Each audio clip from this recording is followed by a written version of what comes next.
Sahabat Cem semua, selamat datang kembali di podcast Cipta Cast yang spesial.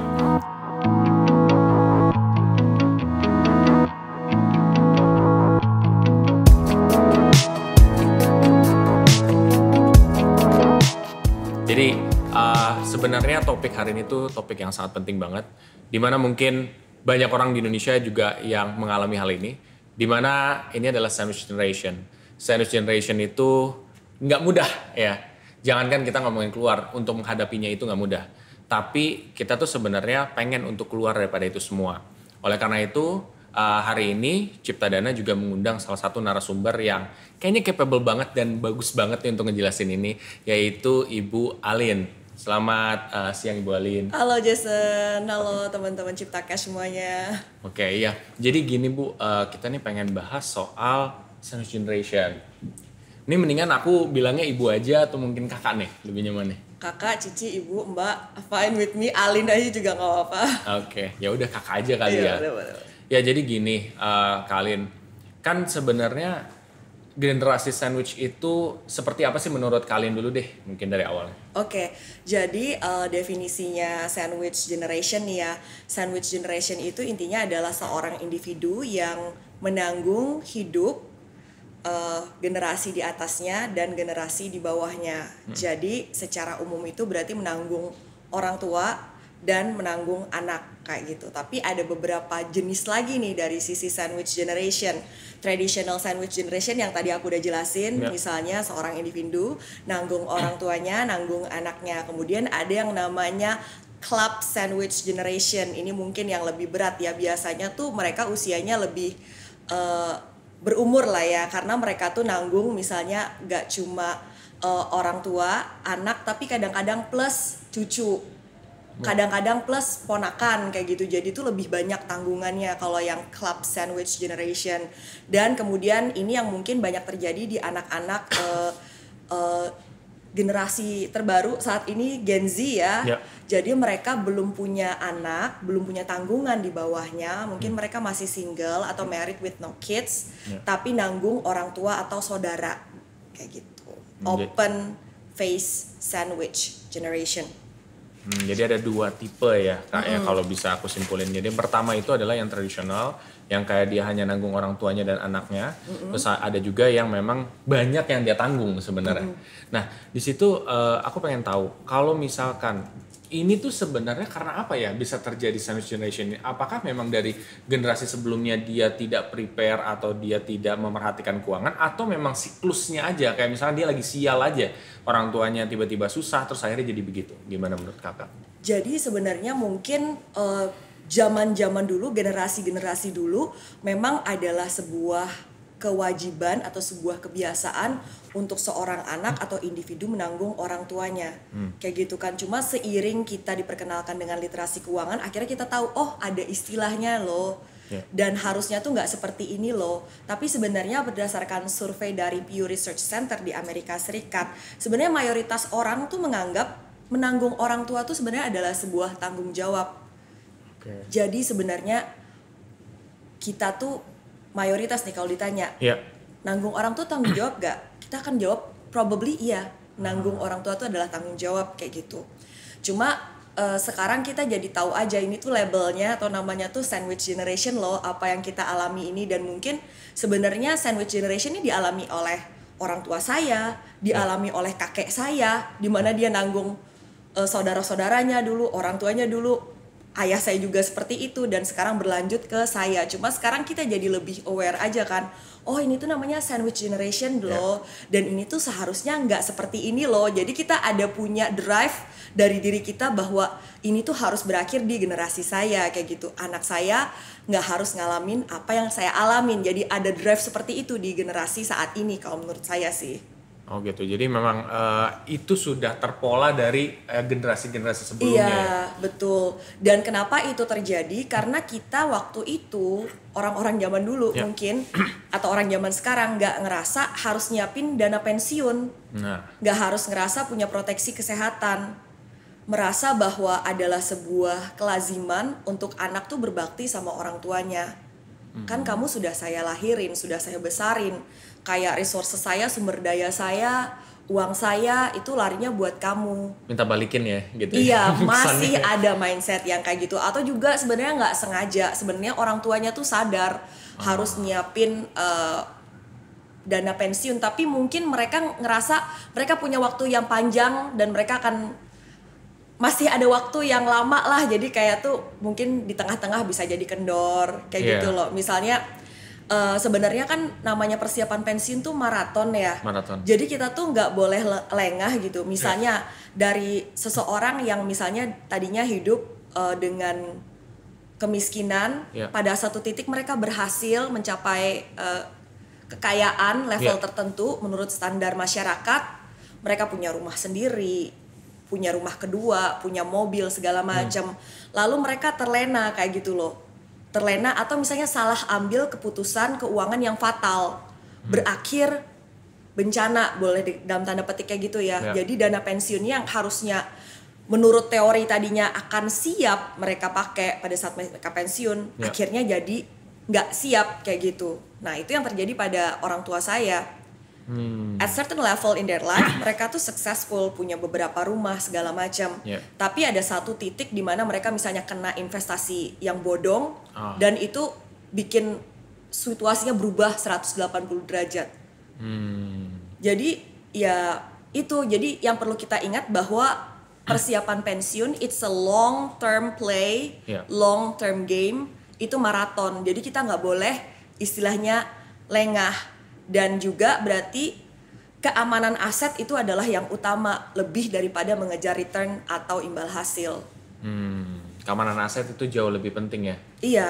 Karena orang mungkin motivasi dia untuk invest tuh kadang-kadang wah selalu profitnya atau returnnya yang gede, padahal sebenarnya resiko juga ada di situ ya kayak.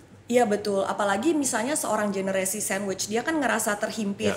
Ada banyak kewajiban finansial, ada beban stres finansial yang lebih tinggi dari biasanya. Jadi dia ngerasa harus perform lebih nih.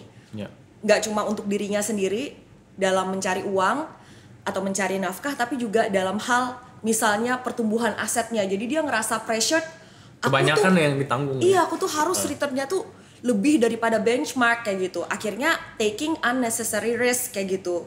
Yang bisa justru itu jadi kontraproduktif atau blunder buat keuangannya kalau misalnya nggak siap dengan resikonya atau misalnya terkena investasi yang bodong kayak gitu. Jadi sebenarnya itu buat generasi sandwich tuh harus mereka bisa berpikir jernih dulu kali ya, supaya mereka tuh nggak mengambil tindakan-tindakan yang seharusnya mereka tidak ambil. Iya, berpikir jernih itu.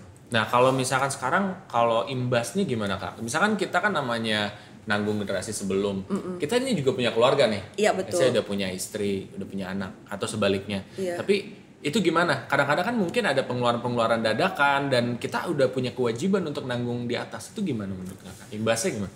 Imbasnya ya, jadi yang pasti itu, yang pasti, gak ada yang pasti ya, tapi mungkin teman-teman yang sandwich generation mungkin bisa relate dengan apa yang saya sampaikan. Saya sendiri seorang sandwich generation. Satu hal yang mungkin noticeable di antara teman-teman yang sandwich generation, bahwa setiap individu tuh pasti ada financial worry, ya kan? To a different degree or level gitu. Tapi di generation sandwich atau sandwich generation itu biasanya mereka mengalami apa yang disebut sebagai financial rumination lebih daripada yang lain. Financial rumination ini tuh semacam pemikiran yang konstan terus-menerus. Jadi kayak overthinking, kayak thinking back ke masa lalu, apa sih yang sampai bikin kondisi dia tuh sekarang kayak gini, harus nanggung ini. Di mana sih dulu masalahnya tuh apa? Sebenarnya kan ini tuh nggak bisa mereka ubah ya kan? Tapi tetap kepikiran kayak gitu, kebawa tentang masa lalu dan kemudian konsekuensinya ke masa depan. Kayak misalnya thinking kayak, coba aku dulu lebih cepat melek finansial ya, jadi aku bisa kasih tahu orang tua aku. Atau misalnya coba kalau aku dulu lebih hands on bantuin orang tua aku parenting, dalam artian jagain adik-adik aku, lebih influencing mereka lebih kayak gitu.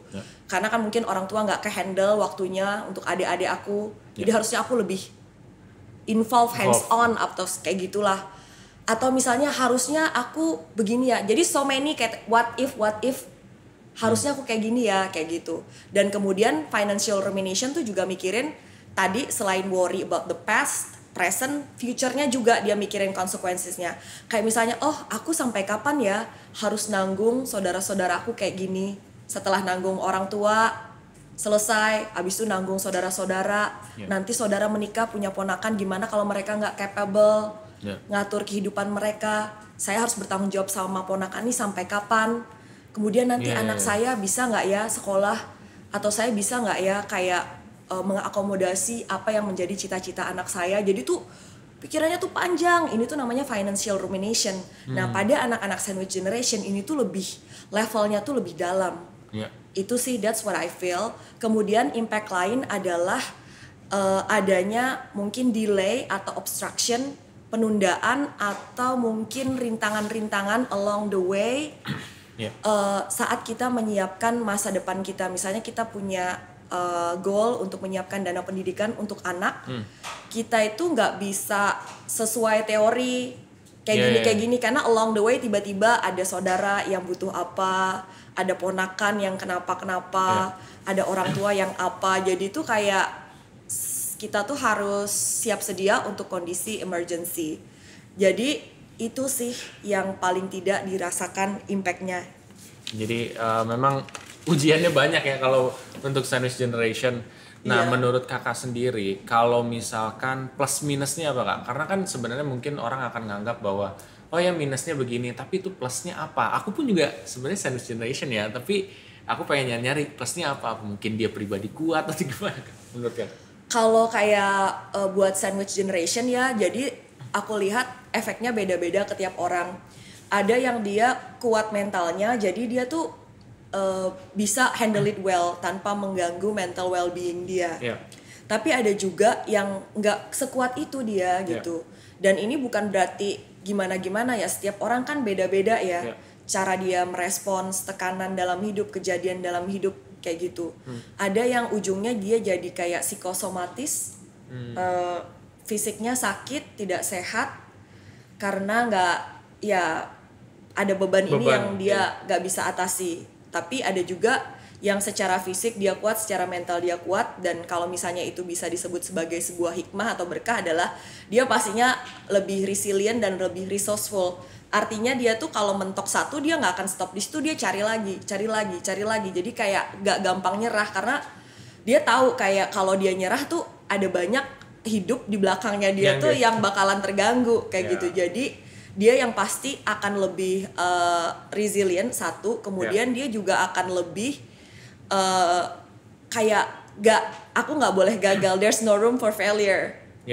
Kayak so many lives depend on me. Jadi kayak di sisi satu itu bisa jadi kelebihan bahwa kita nggak mengizinkan diri kita untuk gagal, tapi di sisi lain juga bisa jadi sebuah bencana yang negatif. Iya, kita jadi terlalu keras sama diri sendiri kayak gitu, kurang self care segala macam.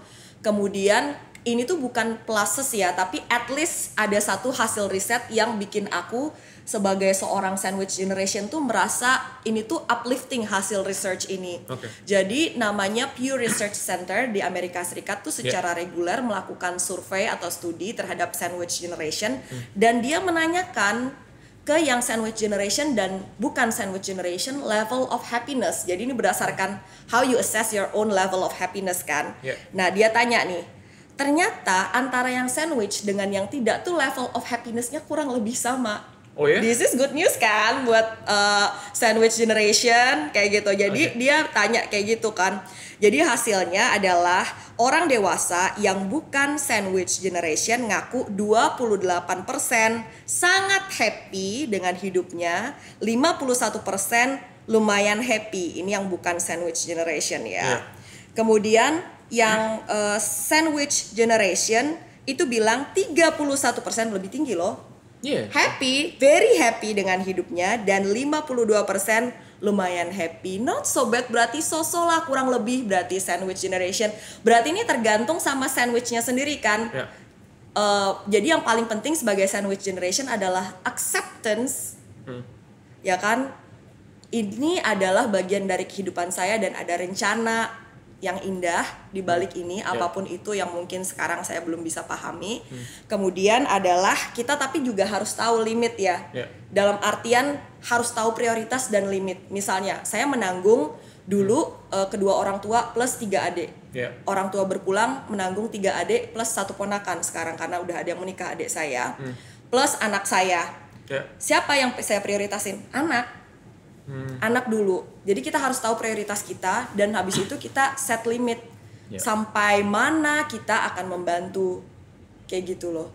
Ya, jadi harus ada limit ya, karena kadang tuh di dalam hidup kan mungkin karena kita udah kebiasaan ngasih orang, ternyata dia berketergantungan gitu. Jadi aku juga bingung gitu. Maksudnya apakah cara yang terbaik itu adalah dengan kita ngasih pancingan atau kita ngasih ikan gitu. Karena kadang-kadang kalau kita ngasih ikan itu juga apa ya, nanti dia minta-minta terus, kan namanya keadaan hidup kan bisa jadi hari ini kita bagus tapi ternyata beberapa tahun kemudian kita ambruk kalau kita nggak punya simpanan. Itu gimana? Nah itu menurut kakak tuh gimana pandangan? Oke, jadi kita misalnya kasih pancing apa kasih ikan kayak gitu. Idealnya memang, dan semua orang pasti akan bilang kasih pancingnya kayak gitu kan. Kasih pancing yang terbaik itu sebenarnya apa sih? Kasih pendidikan kayak gitu kan. Karena pendidikan itu bisa jadi kendaraan untuk saudara-saudara kita memperbaiki kehidupan mereka.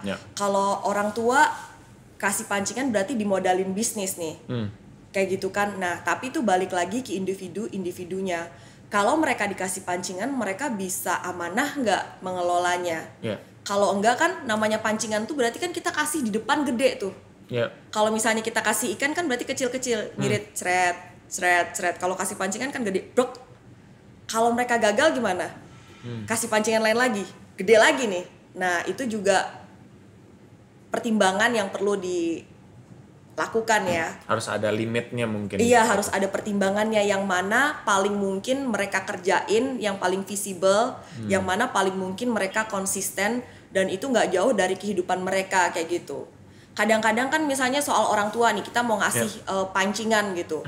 Orang tua kita tuh kadang-kadang mereka misalnya seumur-umur hidup mereka sebagai karyawan, terima gaji. Tiba-tiba kita minta jadi entrepreneur. Nggak masuk, kan nggak bisa langsung adaptasi kan. Kadang-kadang kita kasih ide bisnis yang simple, tapi sebenarnya kalau dijalanin tuh bisa running. Misalnya nih, sembako aja atau buka minimarket aja itu belum tentu orang tua kita tuh itu ngerasa. Mereka tuh kadang-kadang suka punya keantikan sendiri gitu loh. Pengen bisnis apa yang itu tuh kayak ada nggak sih pangsa pasarnya? Emang nggak ada pemain yang di situ sih, tapi jangan-jangan marketnya nggak ada gitu loh.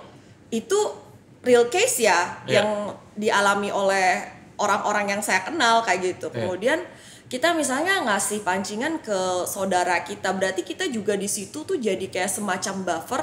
Kalau misalnya pancingan ini misalnya bisnis misalnya itu nggak running, and then what's next? Kita siapin pancingan lagi atau gimana ya? Itu sih pertimbangannya. Jadi perlu pertimbangan yang matang sih. Pertimbangan yang matang, karena kan itu juga berdampak lah ya. Iya, assess case by case kali, lihat situasi kayak orang tua kita kayak gimana, sikon di rumah kayak gimana, lihat saudara kita kayak gimana. Karena bisa jadi strategi yang kita, oh iya pancingan mungkin yang terbaik, tapi kalau dia nggak masuk yang seperti kakak bilang, mungkin dia karyawan, ternyata mau jadi entrepreneur tuh susah. Mungkin dia akan selalu bilang ada kendala ini atau ada ini, akhirnya lama-lama nggak jalan-jalan, malah duitnya habis ke tempat lain gitu. Iya betul. Nah sekarang mungkin pertanyaan aku tuh lebih ke apa ya, mereka kan kalau kita nih misalkan menanggung dari generasi sebelumnya, kita katakan ini kasus lah, kalau misalkan dia punya utang, ya misalkan dia punya utang di A lah di B, tapi karena dia dulunya udah kayak sering ngasih, itu gimana Kak? Maksudnya apakah kita harus say no dengan orang-orang yang kita kasih sebelumnya, entah itu saudara, entah orang tua, atau kita tuh mati-matian makin lebih gila lagi untuk berjuang ketika ada utang tiba-tiba misalnya? Nah itu apa ya, sebuah tantangan yang tidak mudah ya. Kayak saya ada lihat teman-teman sandwich yang misalnya yang paling mateng tuh ya, kalau misalnya keluarganya punya financial habit yang udah berkepanjangan, kayak ngegampangin utang, itu kayak serba salah, kita bayarin terus, ngutang terus, kita tutup mata, bunga berbunga makin gede, itu harus set limit sih, tapi berarti harus tega juga ya. Yeah. Soalnya kalau enggak tuh misalnya kita sebagai yang nanggung keluarga, kita tuh Yeah. kan kayak di pesawat ya. Kita harus menyelamatkan diri sendiri dulu kan, baru bisa bantuin di samping kita. Bener. Kan. Jadi kita tuh harus stable, sehat kayak gitu. Nah, kalau menurut aku perlu dikasih misalnya batasan. Oke, saya bantu maksimal segini tiap bulan. Yeah. Terus kemudian fasilitas ini akan berhenti kalau kamu ngambil pinjaman online. Pinjol ya. Pinjol. Yeah. Itu kadang-kadang ya, misalnya nih, kita dimintain uang terus-terusan nih. Ada aja kebutuhan yang nggak berhenti-berhenti kebutuhannya. Pas kitanya misalnya lagi limit atau batasin, udah cukup ya kayak gitu misalnya. Ternyata dia kayak bener-bener lagi butuh banget, akhirnya ngambil pinjol. Itu kan kejadian juga kayak gitu, karena sekarang pinjol gampang. Jadi yang nggak bantuin ini ngerasa kayak, oh jadi kayak gini, kalau aku lagi nggak bisa bantuin kamu atau aku lagi batasin bantuin kamu, ternyata kamu langsung ambil pinjol kayak gitu. Iya. Itu kan agak-agak ini juga ya. Jadi mungkin di depan harus udah ditegesin dulu, kayak kita bantuin untuk ranah apa aja, berapa maksimal, dan kalau misalnya ambil pinjol kita cabut nih fasilitas. Jadi emang harus ada ketegasan ya di awal. Kalau misalkan dia nggak jelas kayak gitu, nanti dia kayak minta lagi. Jadi emang harus sudah, sorry ya kalau ini emang learn to say no tuh important ya, bener nggak Kak? Iya, tapi kenapa kita jadi sandwich tuh karena kita nggak tega. Sebenarnya ada nggak orang yang misalnya nih, Ya juga. Okay. sama-sama saudara nih, bisa bantu bisa enggak. Ya. Ada yang milih nggak bantu, kan berarti dia dari awal udah tega. Iya. Atau dia udah lebih fokus ke hidupnya dan keluarganya sendiri saat ini. Takut disumpahin kali Kak kalau misalnya. Tapi ada yang nggak tega hatinya akhirnya bantuin keluarga. Yeah. Nah, yang nggak tega ini kan pasti find it hard untuk set clear. Yeah. Barrier itu. Ya itulah pergumulan atau perjuangan Dari kita sandwich sehari-hari. tuh ya. Yeah. Tapi berarti kalau sekarang mungkin ngebahasnya ke investasi. Yeah. Mungkin anak-anak sandwich kan juga pengen invest ya, pengen investasi. Tapi dia berat nih. Nah kalau kakak nih sarannya gimana kalau dia mau invest? Gimana cara ngebaginya? Jadi kalau buat sandwich generation, biar kita tuh dalam artian tidak ke distract ke kiri dan ke kanan, itu dari awal kita harus udah punya clear goals dulu. Clear goals. Clear goalsnya adalah menjadikan diri saya adalah sandwich generation terakhir di keluarga saya. Anak saya bisa fokus untuk hidupnya sendiri nanti. Jadi kan berarti I have to take care dana pensiun saya dengan baik. Jadi kita dari awal tuh udah punya clear goals bahwa ini tuh perjalanan kita tuh maraton sampai ke pensiun sejahtera. Yeah. Jadi kita udah punya long term goals di situ. Kemudian kita punya goals lain, dana pendidikan anak. Yeah. Jadi kita tuh mindful aja di setiap hal yang kita lakukan, mulai dari spending sampai kita investing. Yeah. Dan kuncinya untuk sandwich generation adalah karena bisa jadi ada situasi-situasi di mana ada yang butuh bantuan kita di luar spending plan kita, perlu punya emergency fund yang lebih. Mungkin bertahap dulu awalnya ya.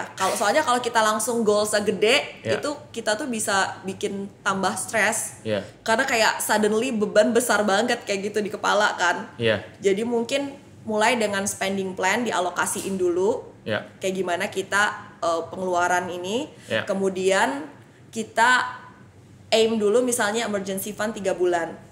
Oke, achieve 3 bulan, emergency fund 6 bulan. Yeah. Abis itu aim for 12 months. 12 months. 9 bulan, abis itu 12 bulan. Jadi kalau buat anak sandwich, semakin tebal emergency fund tuh gak apa-apa kok.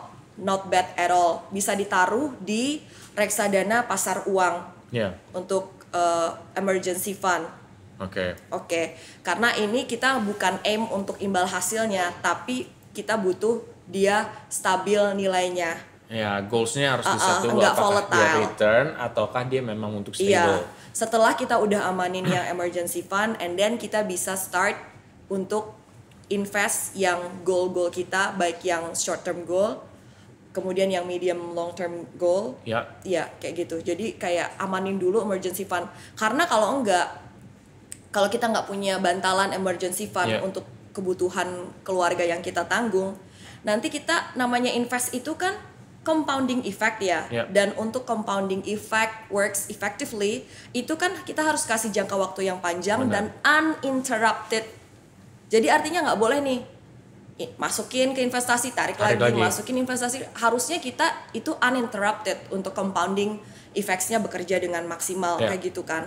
Jadi ya itu kita perlu amanin emergency fund-nya dulu. Jadi investasi kita tuh benar-benar bisa optimal untuk compounding effect-nya. Dan kita nggak akan ngerasa frustrasi nih habis invest aku tarik lagi, nggak kayak gitu karena udah ada emergency fund yang tadi. Dan jangan lupa asuransi karena ada banyak yang masa depan dan hidupnya bergantung sama kita, jadi perlu punya asuransi jiwa. Dan sebagai pencari nafkah, knock jangan sampai apa yang kita kumpulin ini nanti habis buat biaya rumah sakit. Perlu punya asuransi kesehatan. Minimal 2 asuransi itu harus ada. Berarti kalau aku nih sandwich generation dari omongan kakak tadi tuh ada beberapa poin-poin yang aku tangkap itu adalah ya kita harus bikin budget dulu untuk keluarga. Mungkin kita undang suami atau mungkin undang istri ngobrol, terus habis itu ya kita set budget. Jadi berapa dana yang kita bisa tolong-tolong ke mereka, mungkin dicoba dikalkulasin berapa, dana inti kita berapa, itu mungkin udah dana pensiun, dana ini. Benar nggak Kak? Maksudnya dicatat banget gitu. Karena yang paling penting kayaknya yang aku tadi bisa gambarkan itu adalah kayak keluarga inti dulu. Maksudnya yang kita catat-catat dulu. Karena ya keluarga di luar itu kalau kita benar-benar ada lebih atau mampu aja kita bantu. Gitu. Gimana menurut Kakak? Iya, bisa dialokasiin ya. Tadi kamu bilang duduk bareng. Jadi memang kalau sebagai sandwich itu memang perlu restu dan izin dari pasangan untuk kita bisa bantu keluarga kita. Jadi transparansi keuangan dengan pasangan itu perlu. Kemudian tadi alokasi yang memang untuk prioritas kita, misalnya untuk anak yang nggak boleh ada otak-atik, ya itu tetap harus diprioritasin. Kemudian biaya hidup kita itu tetap harus diprioritasin. Kemudian untuk bantu keluarga, memang sebaiknya ada budgetnya, tapi juga kasih ruang untuk seandainya ada yang di luar planning, tapi kita perlu kasih. Makanya tadi saya bilang emergency fund-nya perlu kuat kalau untuk sandwich generation. Iya sih benar juga. Nah sekarang kalau misalkan di dalam hidup kakak juga, itu ada nggak contoh orang yang benar-benar keluar dari sandwich generation? Ada. Jadi aku tuh, ada salah satu yang bilang bahwa salah satu faktor sukses penentu orang itu adalah reference group. Artinya kita punya grup yang menjadi referensi kita. Nah, my reference group itu adalah couple-couple yang lebih senior daripada saya. So, saya kan 40. Couple-couple yang jadi reference saya itu yang in their 50s. Mereka tuh hidup very well dalam artian sebagai couple harmonis. Kemudian mereka juga beyond comfortable, hidupnya bisa sekolahin anak ke tempat yang emang jadi impian anaknya. Dan mereka ini bukan datang dari keluarga yang kaya raya, jadi mereka emang berjuang dari nol. Mereka ini adalah sandwich yang sukses. Jadi itu jadi reference group saya. Jadi saya merasa sangat diberkati dan diberikan kekuatan dengan saya melihat real life example mereka yang berhasil keluar dari sandwich generation, punya hidup rich life versi mereka. Jadi emang udah ada contohnya ya? Udah ada contohnya, dan mereka tuh yang lebih senior dan yang harmonis. Jadi kayak ngelihat mereka tuh sebagai family itu adem gitu, kita tuh adem. Jadi kayak itu beri saya gambaran. Katanya kan goal yang paling kuat adalah visualisasi kan? If you can visualize it with your eyes, you can achieve it, katanya. Jadi so I saw this couple, this family, beautiful family, kayak gimana mereka bisa keluar dari sandwich generation, bisa bantu anak mereka sekolah di tempat yang anak-anak mereka impikan. Itu kayak jadi visualisasi buat saya, I can achieve this too.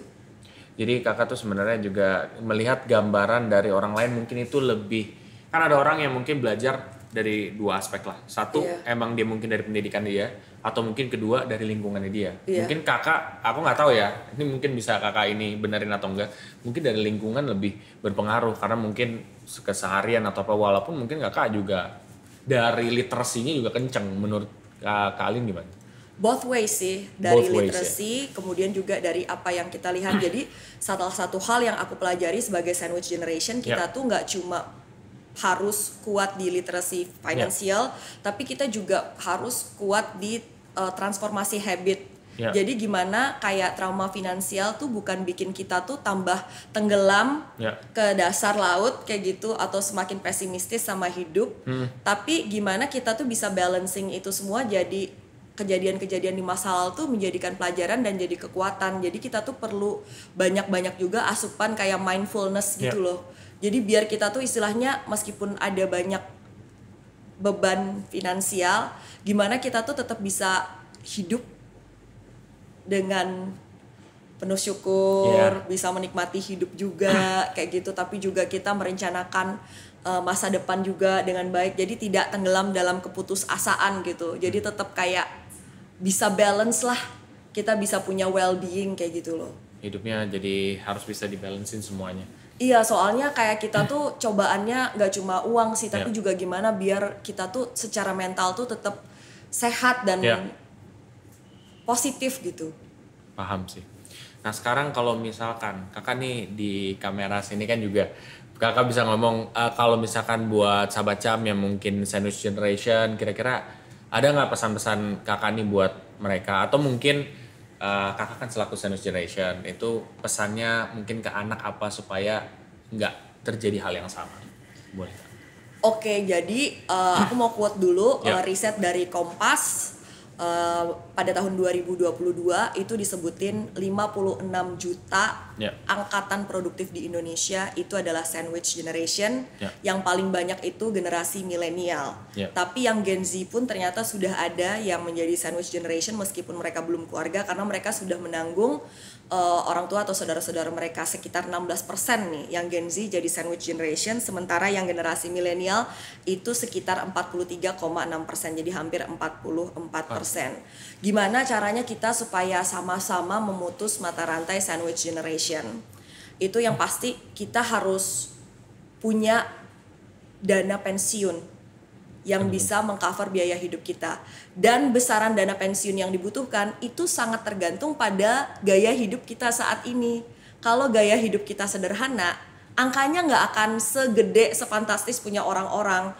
Jadi kita tuh tentuin aja level kita sendiri, nggak perlu lihat orang lain yang kayak gimana. Karena kan kita startnya tuh beda-beda. Kayak ada yang sandwich, ada yang nggak sandwich, ada yang sandwichnya tipe begini, ada yang sandwich tipe begini. Jadi yang penting standar kita untuk kita hidup nyaman itu dan bisa bersyukur bahagia tuh berapa sih?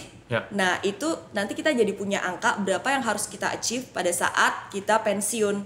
Jadi kita tanpa active income tetap bisa hidup dengan standar yang kita inginkan. Jadi kita harus punya itu dulu, jangan keteteran dana pensiunnya. Kemudian perlengkapi anak kita dengan apa yang dia butuhkan untuk mandiri. Jadi ini nggak cuma soal dana pendidikannya, tapi juga mencetak anak-anak yang punya sense of agency yang tinggi, jadi punya otonomi yang tinggi.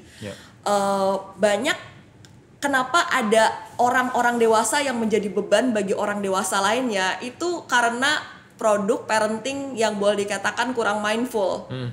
Jadi orang menciptakan orang-orang dewasa yang nggak punya fighting spirit untuk mereka bisa berdiri di kaki mereka sendiri, akhirnya menjadi beban untuk orang dewasa lain, mungkin untuk saudaranya atau apa. Jadi kita kalau punya anak juga make sure nggak cuma kita penuhi kebutuhan mereka, baju, pendidikannya, rekreasinya, tapi juga asupan buat jiwanya untuk kita bangun mentalnya biar dia bisa menjadi manusia sepenuhnya yang mandiri, berdiri di kaki mereka sendiri kayak gitu. Dan punya anak sebisa yang kita handle. Ini nggak cuma soal uang ya, tapi juga soal waktu. Gitu. Itu jadi gimana punya anak tuh kita bisa mencetak anak-anak yang berkualitas dan mandiri itu. Kemudian jangan lupa punya proteksi kesehatan, dan juga kalau kita punya tanggungan, punya asuransi jiwa. Jadi kan kita tahu inflasi medis tuh tinggi banget, belasan persen. Jadi kebayang nggak misalnya jerih payah kita yang kita tabung, kita investasi ini tiba-tiba harus diambil buat biaya kesehatan. Nah lebih baik kita sisihkan, kita alokasikan untuk bayar premi biar kita punya proteksi. Jadi jangan sampai kalau udah butuh ya, kalau udah sakit baru nyari proteksi tuh nggak bisa. Tapi nggak tahu deh teman-teman mungkin bisa lihat case di sekitarnya. Kalau saya sendiri salah satu dulu yang saya alami adalah saat orang tua nggak punya proteksi tuh berat banget buat anak untuk cover semua medical bills. Iya jadi itu sih. Ini bukan promosi ini ya, tapi ini memang tools yang kita butuhkan ya. Iya, jadi kalau bisa saya coba simpulkan lah ya. Panjang ya kesimpulan saya ya. Cuman ya aku coba rangkum dikit kali ya. Ya mungkin sahabat Cam semua bisa coba mulai bikin budget untuk keluarga inti juga. Nah, keluarga inti kebutuhannya apa, terus juga proporsinya berapa buat investasi. Jadi kita udah di set budgetnya, terus nanti ya kalau misalkan sahabat Cam juga generasi sandwich, ya nggak usah khawatir karena sebenarnya kan tadi juga udah diungkapin sama Kak Alin juga bahwa datanya ya mereka juga nggak sepenuhnya nggak happy kok gitu. Ada juga yang mereka cukup happy. Jadi teman-teman coba untuk mensyukuri aja gitu nikmatnya. Jadi ketika udah kayak gini ya udah. Nanti kan bisa ke depan jadi pembelajaran. Kalian jadi lebih kuat dan ketika lebih kuat nanti kalian bisa ngajarin anak kalian jadi jauh lebih baik gitu loh. Dan sebenarnya penting banget kalau misalkan kita punya asuransi, misalkan asuransi itu supaya kita juga kalau misalkan terjadi kesehatan ya entah sakit tiba-tiba dari orang tua atau sekitar kita juga itu bisa dihandle. Lalu yang paling penting banget adalah investasi sih. Investasi yang tentunya sesuai profil resiko dan tujuan. Bangun dulu dana darurat, terus sampai ujung-ujungnya sampai dana pensiun. Mudah-mudahan dengan strategi-strategi seperti itu juga bisa membantu untuk keluar daripada sandwich generation. Oke.